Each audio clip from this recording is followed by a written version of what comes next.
All right.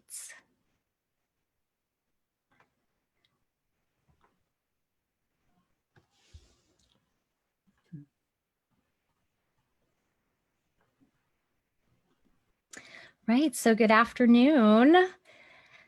I am so excited to be here this afternoon with you all. I am here with a very special woman, a woman who I have admired and who I have been following for quite a while. I don't even remember how I came upon her. I think I was doing an internet search of just integrative mental health, and she came up.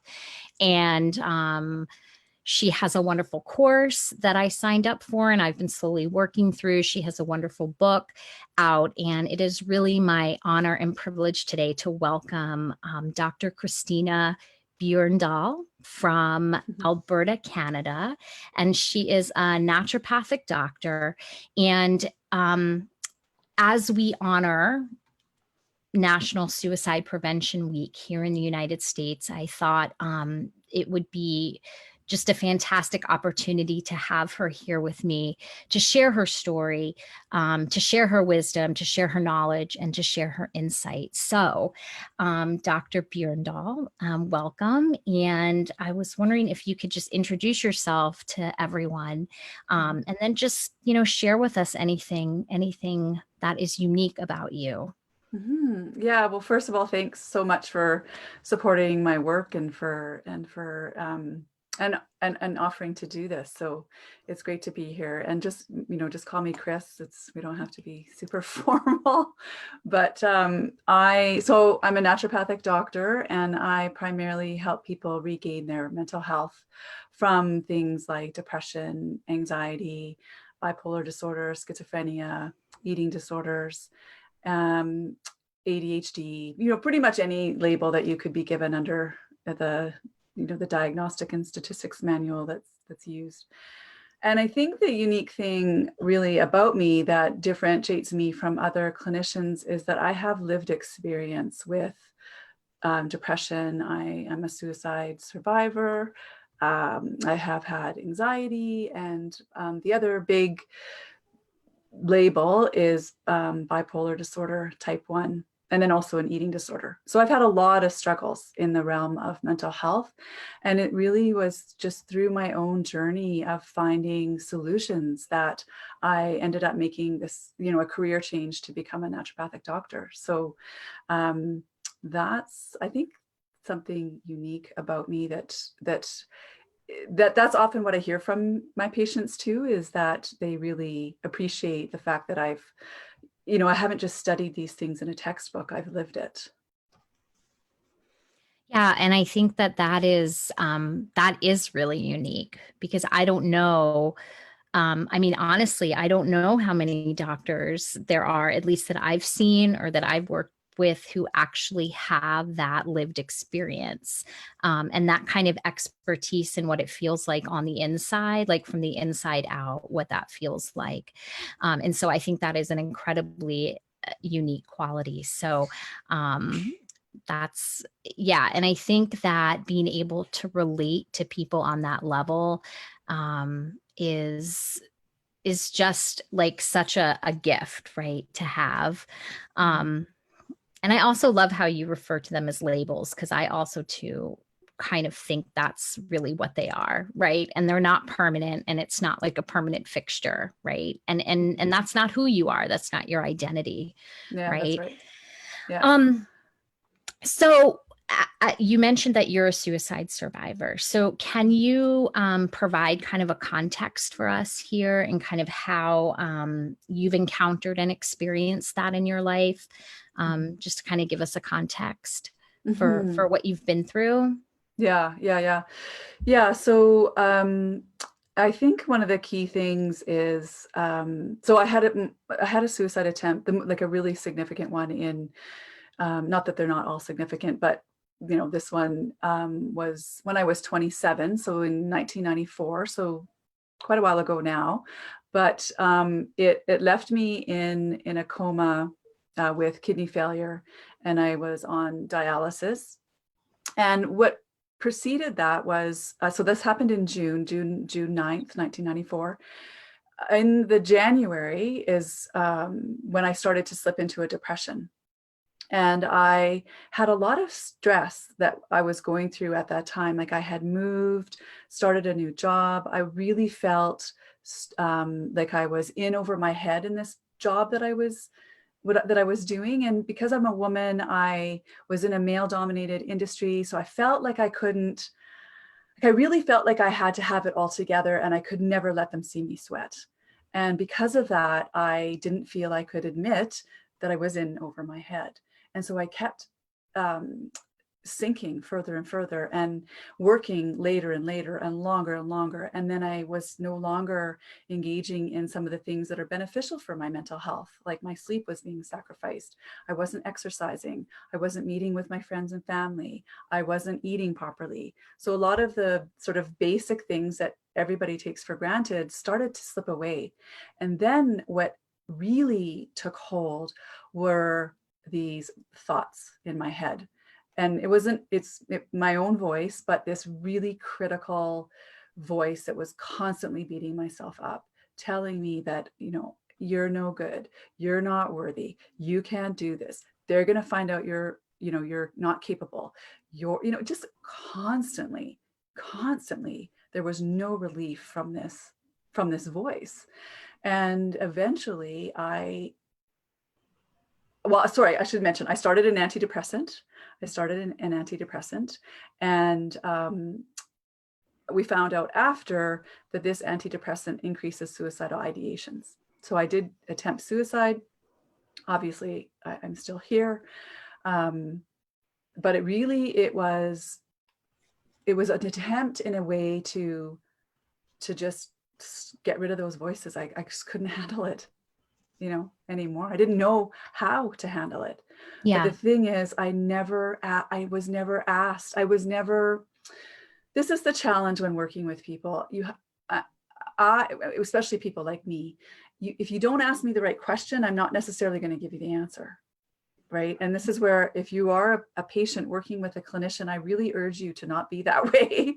I really urge you to just tell them what's going on, because we can't read your mind. We don't actually know what's going on between your ears. So that's always something I'm asking. Okay, tell me what you're thinking. Tell me these thoughts in your head.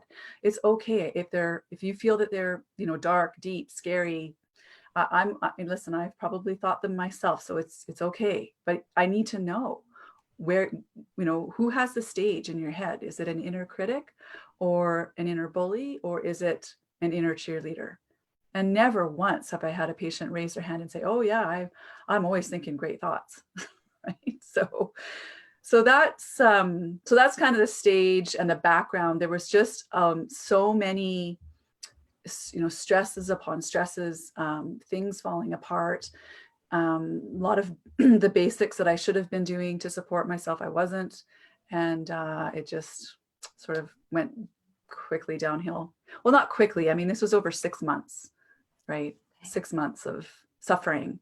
And then I was like, okay, but this wasn't the first time that I've been plagued like that, right? I mean, I had started experiencing depression when I was probably 19. So it was coming on to about, 8 years of battling, That's a pretty long time, 8 years to be dealing with that. Yeah.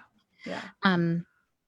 Wow. Yeah. I think, hearing what you said about like, you don't know what's going on in people's minds, right? And a lot of the time, I feel like if you don't have that relationship with your patient or with your client, there's so much shame around having some of the thoughts that people say they have, right? One thing that comes to mind sometimes is just new moms, for example, who struggle with like having these horrible thoughts of like drowning their babies or throwing their babies out the window. I've heard that. I've heard clients and you just really normalizing that. And it doesn't mean you're crazy, right? And it doesn't mean, but really like, help me understand exactly what kind of narrative is going on in your mind is super helpful. So that's like, yeah, I think that's really important and critical. Um, so how do you actually, I mean, I'm really curious to know like what led you to go into naturopathic medicine Yeah. versus like the allopathic medicine route. Yeah. Well, one the catalyst to start me on that path was actually that suicide attempt, Mm, and so prior to that, I had been so all my life I've been an overachiever type, and that's was compensating for some limiting beliefs that I carry due to being adopted, and so that sort of served me, it served me pretty well until it didn't serve me at all, and then I really crashed and burned because you can only burn the candle at both ends mm, before you run out of candle to burn. And so, anyways, when I was recovering from that suicide attempt, I really wasn't happy, right, that I was still here, given that I have this overachieving. I really thought that what I did would have worked, and it didn't. So then I realized, okay, I'm at the bottom here. I've got nowhere to go but up. And so how do I climb out of this hole? And one of the things that helped me was reading in Marianne Williamson's book, A Return to Love, about this quote on surrender, which goes along these lines, that surrender is not about breaking out of anything. It's a gentle melting into who we really are. So we let down our armor, or we take off the mask, and all God needs is one sincere, surrendered moment where we realize that the only thing that matters is love. And so for me, like the key word in that quote is this word love. So I realized that I mean, obviously, I did not love myself. I mean, who, most people who are wanting to end their lives are really in a lot of pain and they're suffering, and they are not thinking like they're worth it, right? They're not thinking they're of any value. They're not loving themselves. And so I realized that that's what I need to figure out how to do. And so this then led me to eventually I started with the working with a nutritionally oriented psychiatrist who started me on supplements. And when I started these supplements, I was also taking 5 psychotropic medications. Um, I carried this protocol together for about a year. And that was really my first year where I felt free from depression and anxiety. And I hadn't experienced that in the 15 years prior, where I'd had like a full year where I felt great or good, and I wasn't moving out of that, flying off the handle on the other end of the scale from the mania side or the psychotic side. And I just want to mention that in 34 years, I've only had 6 episodes. So it's not that much. I mean, it's enough to be too much, but it's not like it's something that's happening every 2 years or anything like that. Um, and so anyways, to come back to your question, the reason I didn't become a medical doctor and pursue that path was because of the bipolar diagnosis and the sleepless nights that are involved in medical school. And the pure stress, I just don't feel that it's I don't think it's a program that is conducive for health. And I didn't want to risk that. I didn't want to risk my health in order to support people in their mental health, right? So I felt more aligned to the naturopathic philosophy. So that's why I chose that route. I think if I had been maybe 10 years younger, I might have pursued both. That would have been the ideal. But yeah, so that's kind of, that started with me meeting Dr. Hoffer, learning about nutrition, taking the supplements, and then feeling well, and then inquiring with myself, if money didn't matter, what would I be doing? And it wasn't doing what I was doing. I had a great job, but it just didn't really fuel me on a soul level, and so I went back to high school when I was 33 to to to to go on to naturopathic school. Yeah. Yeah, I love this idea of like the way you've sort of brought in this idea of love and like having that realization that wow, I really don't love myself. Because that's a powerful, powerful kind of moment of reckoning when folks realize like this is all kind of stemming and flowing from this deep, deep self. Um, loathing or this deep, deep self shame or consuming sense of worthlessness, right?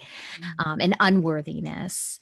And how you were able to sort of navigate your way from that into a program that was much more suited, it sounds like, for your needs and um, but just really knowing yourself, right? Like really having that awareness and insight to really know who you are and what was going to be an appropriate route for you. And so it's a really, I think it's really, it's inspiring and it gives people hope, like to know that they too, right, can kind of Mm-hmm. rise from the ashes. Cause I think that's a lot, like at least what I see with folks is they feel like there's just really, and it's not really about wanting to die or wanting to be dead. It's just wanting this pain to stop, you Mm-hmm. know?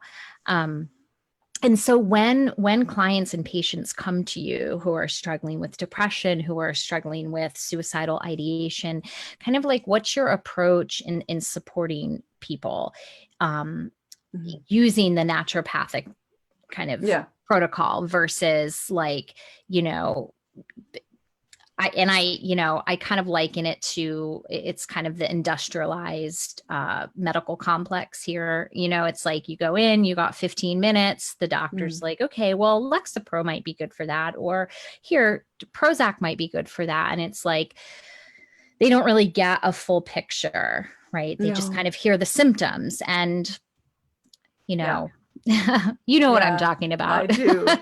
Yeah, and so first I do want to say that I find too, but we want to shift to it's not this or that form of Right. medicine, right? It's this and that form, right? We want to be working together to help our patients achieve optimum health. And so I'm not anti pharmaceuticals, but what I am is minimum dose for maximum benefit for the shortest duration of time. So we, it's not that you're depressed. I don't think the reason people are always depressed is because they have a deficiency of Prozac, right? There's a reason for your depression, and that's what the beauty is. And working with a naturopathic doctor is we're really about figuring out what the root cause is. And with mental health, what I want people to understand is, first of all, there's four aspects to us as human beings. There's the physical. So if you look at it like a circle, I mean, my hands are going to look big probably on the screen, but sort of physical, then mental, then emotional, then the center is the spiritual. And so oftentimes people are just focused on that physical level. And I think if that's all you're going to focus on, then you're going to miss 75% of the puzzle here. And in my case, that's where I started. I started on that physical level and so the physical level, well, I'll just finish that sentence. I started on the physical level with the supplements primarily, but eventually, and that got me right. I felt great for a year, 2 years, 3 years, but then I bumped up against myself again, right? So that's why I say we have to then look at your thoughts. What are your limiting beliefs? What are your core beliefs? What are your shadow beliefs? What are the emotions that you're perhaps that you've suppressed or repressed, or you don't want to address, or you're scared of looking at? And then the spiritual side.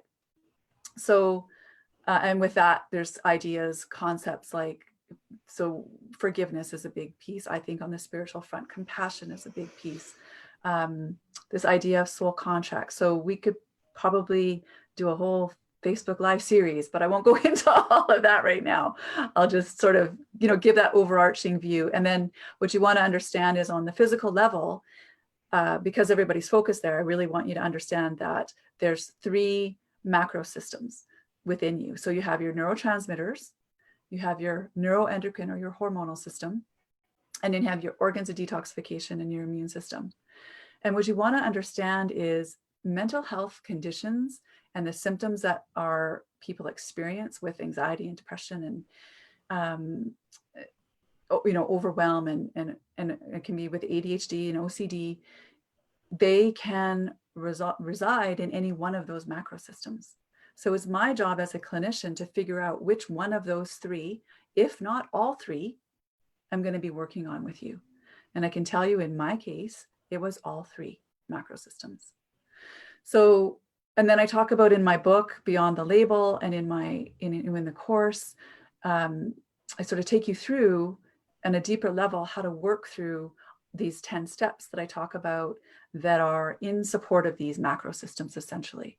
The foundation really being diet and nutrition and supplementation. Our society is really off track when it comes to that, one subject alone. And then we go into, sleep is really important, exercise, right? Movement is medicine, right? Movement is your medicine.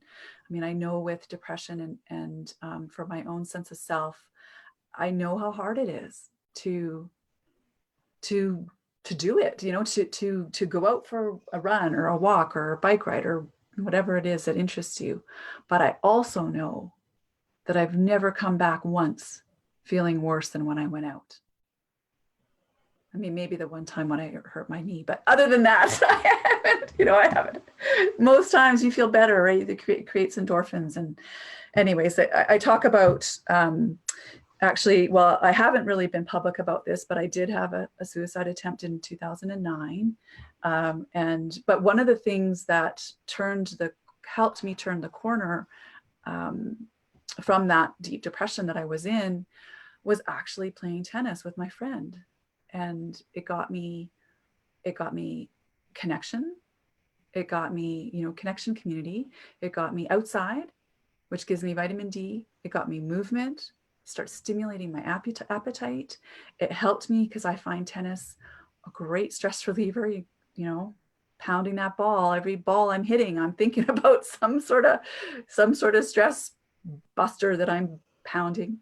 And, slowly by the end of that summer, I was feeling a lot better. And that's the only one of the only things I did differently. So it's really powerful. And I know that we kind of, people roll their eyes when they hear doctors say, go get out there and exercise. But I'm really harping on it because I can't tell you how important it is. Right. And the last thing I'll say about it is there was a quote I read: the most overutilized prescription for depression and anxiety is pharmaceuticals, and the most underutilized is exercise. So lots of research behind that. Yeah. So, yeah. No, I can totally relate to what you said about it can be hard, like that moment of sitting on the couch and then getting yourself actually to put your shoes on and go outside. Like I have been there many times. And I try to talk to clients about like finding something that you enjoy doing, right? Like, cause if like, I hate gyms, I'm not going to go. But I love yoga and I love hiking and I love dancing. And so I'm more likely to participate in that. But yeah, movement is medicine. It is so powerful. And as a yoga professional, being a yoga therapist as well as a mental health clinician, I mean, movement is like essential. And even if it's just a gentle seated practice in your chair, just something to kind of like expand and contract the fascia and the tissue and to kind of get things moving. Yeah, the flow. Like in Chinese medicine, right? It's like it's about the chi, and in Ayurvedic or yoga, they talk about prana. So the idea of it's energy, right? We are we are energetic beings, and you need to get things flowing. Right, so, right. Yeah. And I think one of the toxic components of like our kind of Western culture, right? Like I can only speak for American culture right now, but like one of the things that I find super toxic is that people want a really quick solution, right? And like what you're talking about is kind of implementing like a really holistic kind of lifestyle Lifestyle. approach, right? It's lifestyle medicine, and people want a really quick fix. And I think it's because our culture rewards, you know, you mentioned it being an overachiever, like it rewards really fast pace, like high production. And I think, people want a quick fix, and people see it's easier to pop a pill versus getting out and exercising, looking at my diet, looking at my sleep, looking at hydration, all of these things, Yeah. Um, and I also like what you said about it can be like allopathic medicine, pharmaceuticals and Mhm. holistic natural stuff, right? Yeah. Because I'm like the first person to say, like, don't just stop taking your medication. Like, don't just stop, you Mm. know, talk to your doctor about it. And also don't shame other people for taking medication, because I Yeah. find that sometimes in the like some of the spiritual communities, There's right? there's a lot of that going on. And Mhm. I think too, though, we just want to highlight that um, that there is this other sort of approach.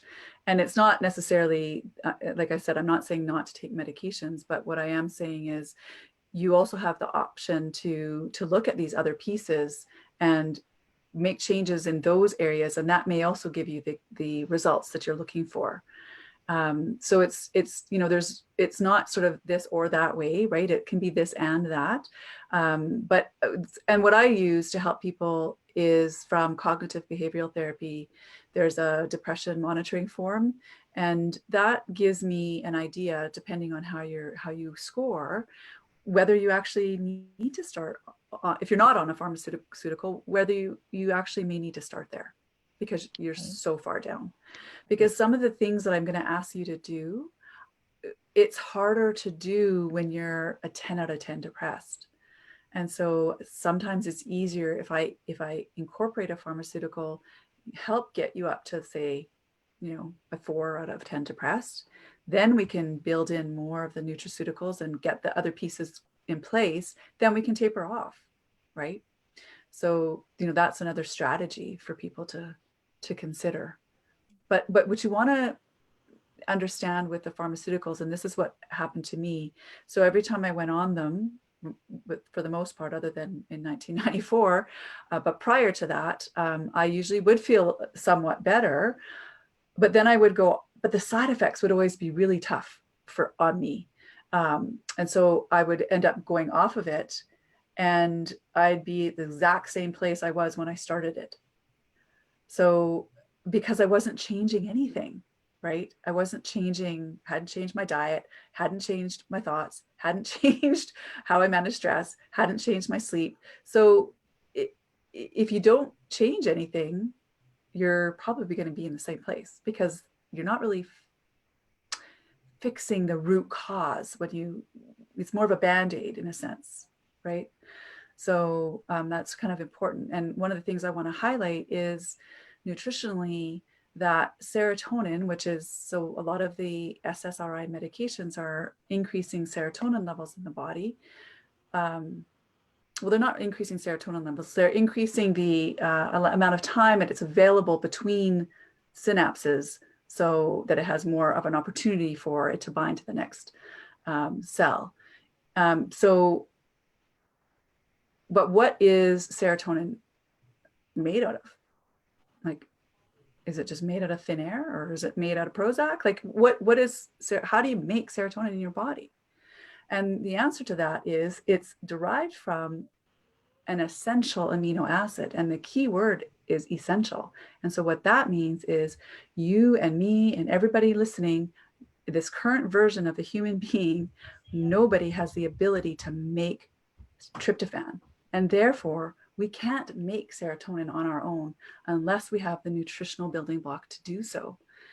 And the irony for me is, I mentioned I had an eating disorder, so I had a lot of cracks in my nutritional foundation. And the only reason I got better with Dr. Hoffer's protocol was because he put in these nutritional building blocks from a supplement perspective, not from a diet perspective. So when I was in second year nutrition at naturopathic school, we analyzed our diets, and the only essential amino acid I was deficient in was tryptophan. And I was shocked that not one doctor and by this time it was at least 15 years, had asked me what was I eating. And so that's why I created another little book. It's called The Essential Diet, Eating for Mental Health. And it's basically just a 2 week menu plan for you that guides you through what to eat to support all these essential nutrients. And there's a few of them that we need, that we have to get it from our diet. So I just really want to highlight that, because I really feel if you are giving your body what it needs, then you should be able to theoretically feel better from that nutritional perspective. I have that book too, by the way. Oh, okay. Yeah, I got them all. Okay. Yeah. And it's not really a book. I mean, I had somebody make a comment like it's not a book, but it's more of a it's a guide. It's a guide to eating. Yeah. Yeah. Because I thought some people wouldn't want to read, it's also in Beyond the Label as the mental health diet as an appendix, but I just thought some people would want just that little piece, like they don't want to read the whole story and all that kind of stuff. But yeah, I think it's a handy, because I know for me, so many times patients say to me, I don't know what to eat, and so then I say, okay, well, here, just follow this, right? And I don't talk about what's not, cut this out. I just say, follow this. And most people are really grateful for that. So anyway, yeah, nutrition is a big piece of this puzzle, huge piece. And it's big. And because I've had an eating disorder, like I'm really sensitive to, telling people, I don't know. I just feel like telling people, to don't eat this, don't do that. It's really, for me, it's ultimately comes down to how you feel about yourself. It's really a reflection of your relationship with yourself. And that's what I think we all need to be working on is that. Absolutely. Yeah. Because health, I've always thought, well, I mean, what I used to think about health, it was a very unhealthy relationship to food. It was a very unhealthy relationship to my body. It was a very adversarial relationship I had with food. It was like something I knew I had to do, but I just, would engage in a lot of emotional eating patterns, and so, eating or exercise was like a punishment for having eaten, Yeah, for sure. Been there. Yeah. And so I always think about just adding things versus eliminating. I mean, there's the elimination protocol too, but then also what can I add that is going to raise my prana? What can I add in, right? That is going to amplify me. And what also health is, I think in a lot of ways, it's a subjective thing, right? It totally is. Yeah. Like I ask clients, do you feel healthy? Like, do you feel healthy inside of yourself, regardless of what your weight is? Like, get off that scale, stop looking at it, just like, how do you feel? Because as you said, there's more than one layer to health. There's the physical, emotional, mental, spiritual. Physical is just one component. Yeah. Right. Yeah. And here's the thing, how you feel in your body, but you don't know how good you can feel. Right. Right. So you might think, I feel great. I'm at a 10 out of 10. But then, you start making a few changes. You start drinking more water. You start reducing coffee. You take out pop. You reduce or eliminate alcohol. And now all of a sudden, wow, I got way more energy. So what I thought was a 10 out of 10, actually, well, maybe I was only a 6 out of 10. Right. Okay. Now where am I at? Like, I feel I have more energy now at 53 than I had at 23. Right. And so this whole concept of aging is another mind construct, that it's your beliefs about aging that affect how you age. Yeah. So yeah, I just think that you can start really simple with diet. And I usually start quite simply, with people, just of those things that I just mentioned, increasing the water. Most people don't know that you're supposed to be drinking half your body weight in ounces as a minimum. And if you're drinking coffee, you're going to want to drink at least 2 waters to balance out the diuretic effects of the caffeine. and and then just, you know, start with making your dinner one of at least one meal. It could be dinner, it could be breakfast, doesn't matter, but at least half your plate has got to be vegetables. um, and maybe, you know, let's work on not eating so much white stuff. And if you start there, I feel like I, you know, I mean, I have to be careful saying I guarantee you will feel better, but I really would be surprised if you don't feel a little bit better, you know. So Yeah. yeah. Yeah. I always say like I'm pretty sure you're gonna feel Yeah. better after you do this yoga practice. Like I don't make any promises or guarantees, but I'm Yeah. pretty sure just based on my own experience, right, that you're Yeah, gonna that's right. feel something, you know. Yeah. Um, so curious, like when you were dealing with your own mental health challenges, what what is one thing maybe you wish you'd known then that you know now? Hmm. Um, Yeah. So what I wish I had known then that I know now is not to believe every thought that I have, and how to learn how to manage my mind so that I'm not at the mercy of it. So what I mean by that is, you know, a key teacher for me was a naturopathic doctor named Dr. Jason Hughes, and he taught me this. Basically, it's really just present mindedness, awareness, right? Understanding that there's three places you can be living in your head. You can be living in the past, you can be living in the present, you can be living in the future. And I ask people, well, where are you living? And most, very rarely have I had somebody say, I'm actually living in the present moment. So, but of those three, that is the only one that exists, right? Is the present moment. And so this approach that I've learned is really about um, getting discerning about every thought I think. So understand this: there's really not a lot that you can control in life. I mean, if anything, that's what this pandemic is teaching us, right? We can't control that. We can't control the weather. We can't control the government. We can't control the economy, but you can control the thoughts that you think. And so for much of my life when I was suffering, I was at the mercy of my mind and my thoughts because nobody taught me how to manage them. And so now, and so what I want you to understand, this other piece too, for me that I wish I understood is a fancy word called psychoneuroimmunology, which just means that your thoughts affect your physiology. And so we have a little bit of a chicken and an egg problem, because what happens is you have a thought, which then creates a neuropeptide, which then affects the hormones that get produced, and then those hormones that get produced affect how you feel. So this, I wish I had been more open to this belief. Well, I was very close-minded, very close-minded, and I think I suffered for a lot longer than I had to, because I was closed to this belief, or this idea, I should say, that change your thoughts, change your life. And I felt like when you said that to me when I was struggling, I felt like you were implying that I was intentionally causing my anxiety or my depression um, with the thoughts that I was thinking. And what I didn't understand is nowhere does it say you actually have to believe every thought that you think. But what this research is showing is that the physiological cascade within you is different when you think a good thought versus a bad thought, so to speak.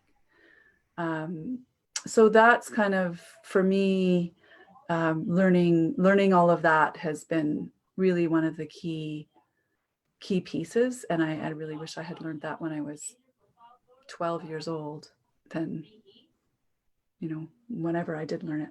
So yeah, I wish I had learned that when I was like a little kid, you know, like real little. yeah. So, um, yeah, I tell my kids that all the time. Like, just because you think a thought, it doesn't mean it's true. Um, But that's huge what you're saying about when you have a thought, like this cascade effect that it creates, right? And like all of those stress hormones that get sort of like released into the body and kind of hang out in your bloodstream and sort of linger. And if you're continuing to have thoughts like that, how it just keeps us in this perpetual state of like sympathetic like That's right. you Exactly. know, Yeah. and how Yeah. taxing that is on the body after time. Yeah. Um, yeah, Yeah. that's huge. That's Yeah. huge. So just what you really want to understand is there's, most people are living right from the neck up, right? And we're discounting our body. And there's two branches to your nervous system, as you said. So there's a sympathetic, so think stress, or parasympathetic, think relaxed. Or you can think, suffering and beautiful. And at any given moment, you want to be asking, well, which state am I in? Right. And if you're in a suffering or sympathetic stress state, the way we move to a more parasympathetic state is through getting connected with the present moment through the breath. And it sounds simple, and it actually really is very simple. But a lot of people, they're just resist. And I was too. So I get it. But it's definitely really important, because another key that people miss is that, so I've just talked quite a bit about nutrition and how important that is. But here's the thing, you don't absorb your nutrients and digest properly if you're in a sympathetic state. So getting into a parasympathetic state is extremely, extremely important if you're going to get the full benefit of the nutrition.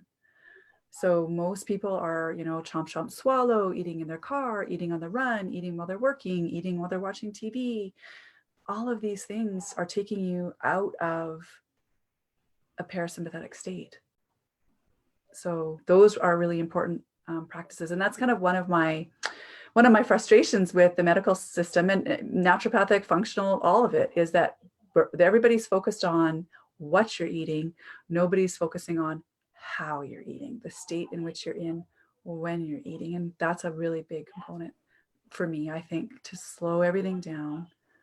And then you're going to get the full benefit of that amazing organic food that you're going to be buying for yourself. Right. Well, and that makes total sense when you think of, like IBS and all these like, gastrointestinal issues that people develop and heartburn and reflux and all of that. And that All of makes it. perfect sense if you're, super anxious or super stressed when you're eating, like how that just aggravates that.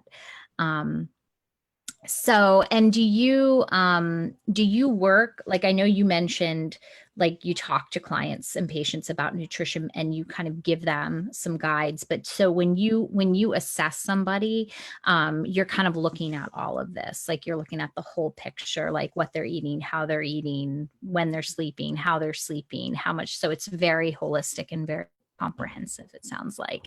Yeah, Yeah. that's right. Mhm. Mhm. Yeah, and I think most importantly too is really looking at, sort of shifting the conversation from sort of what is wrong with you to what's happened to you, right? What's been your life experience that has gotten you, to this place? Because all of us, we're all the walking wounded to some extent, and we all have.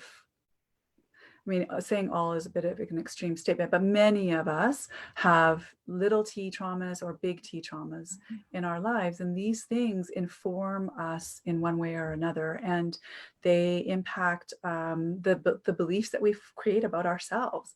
And then we go through the world fulfilling these beliefs which may or may not, even for the most part, they're not true. And they really limit us. So that's a really big piece of this as well. And I've just finished taking a year-long training with Gabor Mate. Do you Oh know? yeah. Yeah, Yeah. He's yeah, huge. Yeah. yeah, yeah. And Compassionate Inquiry is his Hmm. program, and I also almost need to add a sort of a summary about that. But one of Yeah. the key things that is helpful for people is this idea about attachment and authenticity. Mhm. And if anything threatens your attachment in childhood, well, basically there's these sort of two overarching needs in childhood, in when we're in infancy and young, and well, when we're children. attachment to our caregivers, but also authenticity. So being authentic in our true sense of ourself and who we are. And what ends up happening often is the authenticity piece gets sacrificed for maintaining the attachment, because maintaining the attachment is fundamental to our survival. Sometimes expressing our authenticity can threaten that survival. So then we sort of suppress kind of who we are, and some of these, and then these core beliefs develop, and it really all stems back to the reasons why we had to sort of shift to maintain that attachment in the first place. So I hope that's kind of making sense to people. But absolutely, it makes perfect sense. Yeah, it makes perfect sense. Yeah, and so when I look at my own life, I look at this adoption piece. Obviously, is a big T trauma, right? And so to be, to take a look at that, and then the beliefs that I developed as a result of that, and to work on shifting those, and to move forward in the world in a way that is going to serve me versus sabotage me. So it's been, I still love to learn, and I still love to inquire and work with different practitioners and learn from, people like Dr. Kapoor Mate, and you've taken my course, or you're taking my course, and so that there's lots of other teachers that I'm pulling from. And another one to introduce to people is Jeff Foster. And what I love about him, I know we're probably going on a tangent here, I'll just mention it quickly, is, and I'll just sort of say this sort of key thing that I gleaned from his work, is that, anxiety and depression, they don't want to be healed, they want to be held. Right? So the idea there is, and he was really the first person that helped me understand that I was still pushing away this bipolar piece, right? I didn't want to have anything to do with it. And it wasn't until I turned and loved all these aspects of myself, right? I needed to integrate these, you can call them lost children, if you will, integrate these aspects of myself that I didn't like, love, or accept. It wasn't until I've done that work that I actually feel that I'll use the word healed or cured or recovered or, remaining mentally stable from. But while you remain in resistance of these aspects of you, the suffering that's part of the healing, because it's really difficult to heal when you're hating a part of yourself. Yeah. Right. Yeah. Yeah. In yoga, we talk about like aversion and attachment. The more I try to push things away, the bigger they get. Right. And versus allowing and befriending, like that kind of tending and befriending piece. Like, okay, depression, I understand why you're here. You've helped me to survive all these years. You've been a survival tool, or my anxiety, or whatever it is. And I'm going to just allow you to be here. It's kind of there's that poem by Rumi about the guest house, right? Like, it's just, you welcome, like as if you're welcoming a guest into your house, and are just kind of with it, right? Versus identifying with it, like I am this. Right. So what if there's anything that you could share, like with people today who are struggling with suicidal thoughts, like right now, as we're talking, present moment, people out there are struggling, they're having suicidal thoughts, they're feeling overwhelmed, or maybe somebody has a family member or loved one. Like what are a few things that you'd want them to know just right now? Right. So first of all, for the family member that knows that is dealing with somebody who's struggling, my recommendation for you is you have to just keep showing up. Keep showing up in love and in compassion, no matter what reaction or response you get from that person. It's not about their response, is not about you. Their response is just a reflection of where they are. So don't take it personally, but continue to show up. And that's so important, because we've touched on it a little bit, but this connection and community piece is depression and anxiety, suicidal ideations, it's a real disease of isolation.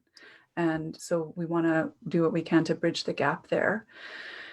And then for people who may feel suicidal or are feeling like, you're having suicidal thoughts, one of the first things is actually the same as what I've just said for the family member. It's really crucial for you to actually reach out. I know that this is the last thing that you want to do.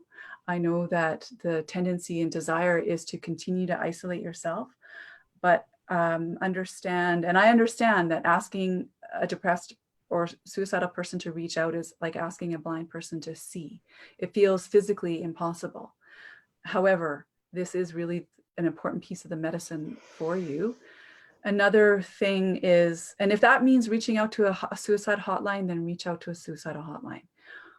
But a thing that I want you to really try to integrate right now in this moment is, again, this is just a thought.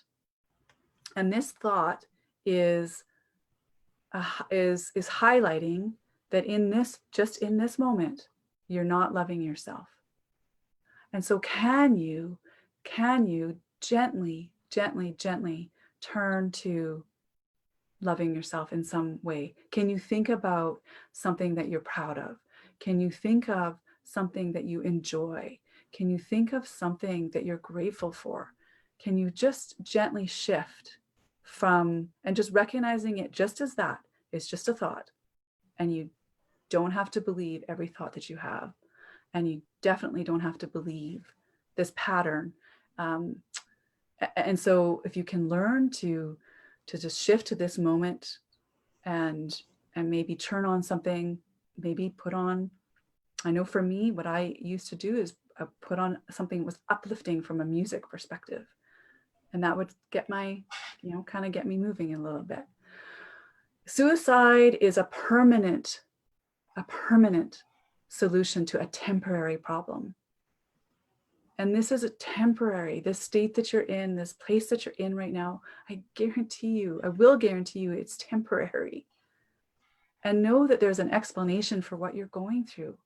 You could have an imbalance in neurotransmitters. You could have nutritional deficiencies. You could have hormone imbalances. You could have gut we talk about dysbiosis, which is an imbalance in the gut bacteria. You could have been going through a lot of stress. You could have been in a difficult situation growing up, being weighed down by the thoughts and the beliefs that you have that aren't true.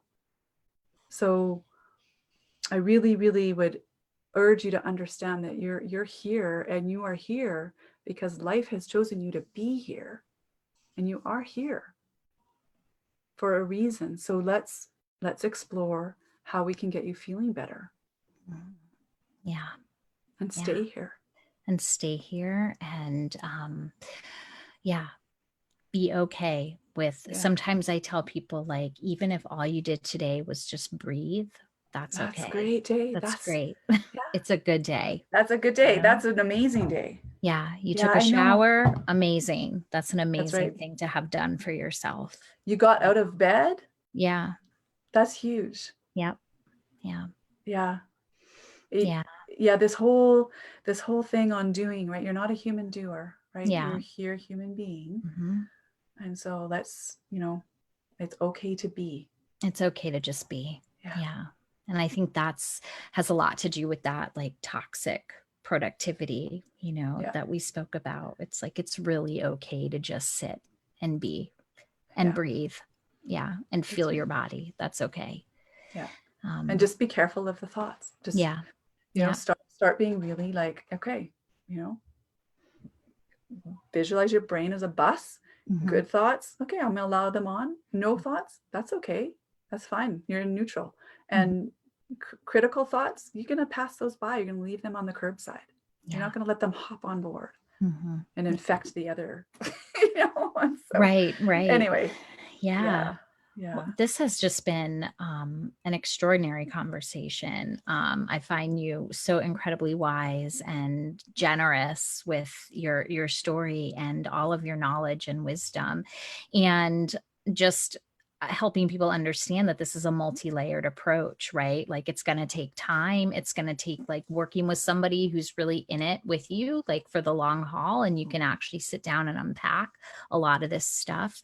But thank you so much for your generosity in sharing yourself with us. I've put your website in the comments, right? So on Facebook, so your website is there. Any other information that you'd like me to share there? I mean, everything is on your website, like your course, how to order your book, how to get in touch with you if people want to work with you, Mhm. everything's there. Yeah, So, yeah. yeah. Yeah, I'll just say that there's two courses. There's one for kind of individuals, and then there's one for anyone who's in a clinical role. Yeah. So doctors, nurses. I'm taking that one. Yeah, I'm Yeah, taking on that's that right. one. And it's wonderful. It's so comprehensive and it's like it's just generous. Like there's so much content. So I've been really enjoying taking my time with it, Good. and really Yeah. trying to absorb everything. And then also just being able to take it and directly apply it is really awesome, as a clinician who has quite a heavy caseload. So I'm able just to take it and apply it. Yeah, So great. Yeah, yeah. that's good. Yeah. That's Yeah. great. Yeah, and I guess I'll just say, a lot of times people ask if they can work with me Hmm. one on one, and that's where it gets a bit challenging, and that's why Yeah. I have created the course. Yeah. Partly because of the way the regulations are here Hmm. in where I Hmm. live, it's just makes it a little bit challenging. So I Yeah. always encourage people, if you can find someone local, Hmm. and I think that's always great. And the course is a wonderful adjunct, Right. Right. to help Yeah. you. But I mean, yeah. So, but feel free to Yes. reach out. I'm happy to Yeah. help and answer questions. Awesome. Well, thank you so much for your time. Thank you. Yeah, thank you. It's been a wonderful chance to chat with you.